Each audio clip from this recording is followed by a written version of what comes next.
A new contract, huh?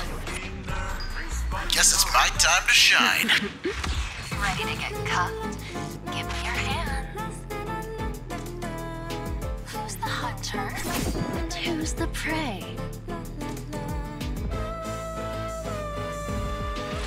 Proxiers, you signed a contract with Agent Jane Doe. I'm here to provide you with intel. Oh, wait, what is she doing? Cut! I already spent the majority of your commission fee on the editing, so sit down and let's get to it. The final act begins now. Jane Doe is a physical attribute anomaly specialty agent from the Criminal Investigations faction who excels at fast-paced, close-quarters combat. When deployed correctly, she will be a high damage per second unit and oh so satisfying to watch. Her main objectives in combat are to inflict massive damage via physical anomaly assault, and to efficiently manage her unique passion state. But first, we need to talk about disk drives and W engines. Jane's capabilities favor Freedom Blues and Fang Metal disk sets. Optimally, combining 2-piece Freedom Blues with 4-piece Fang Metal gives the best results for damage. However, 2-piece Fang Metal and 4-piece Freedom Blues offers faster anomaly buildup if you prefer that playstyle or don't have enough Fang Metals for 4-piece.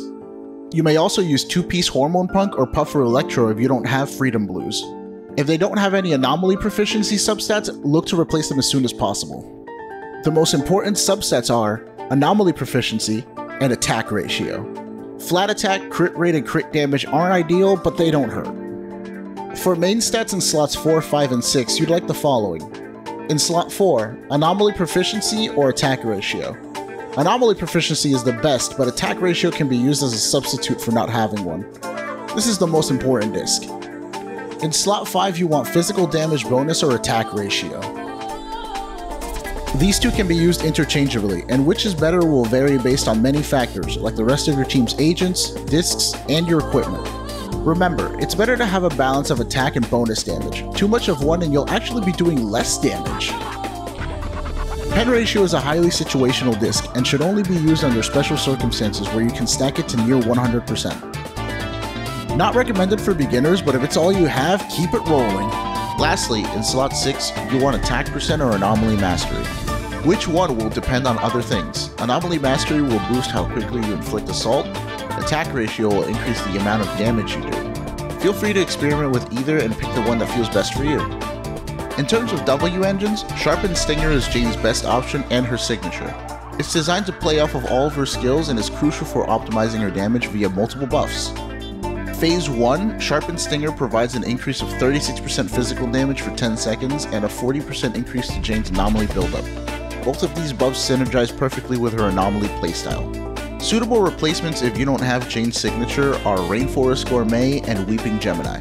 Both are able to buff Jane's damage through boosting her attack or anomaly proficiency.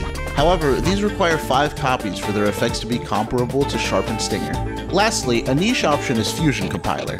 Fusion Compiler is Grace's signature W engine. It's the most accessible S rank, but its pen ratio stat makes it difficult to use optimally, as you'll likely need Rena and a slot 5 pen ratio disc to maximize the stat for combat. Now that we're all geared up, let's talk about combat. Jane's core passive is Insight. With it, her attacks inflict a gnawed state for 10 seconds. Enemies that are gnawed flinch for 5 seconds longer when you inflict assault on them, and the assault is also able to crit. Assault's critical damage is locked to an additional 50%, but the crit rate is affected by the level of your core skill and the amount of anomaly proficiency Jane has.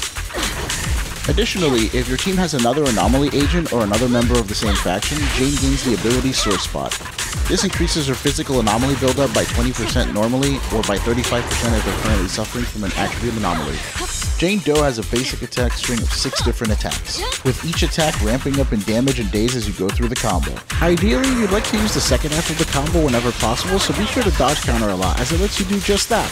Jane has 2 dodges which she can cycle through. Her dash attack Edge Jump and her dodge counter Swift Shadow also change based on which dodge is being used. The most important aspect of combat for Jane is her Passion State. Jane enters the Passion State when her Passion Stream is maxed out. She gains Passion Stream by using a perfect dodge, defensive assist, or damaging an enemy while not in the Passion State.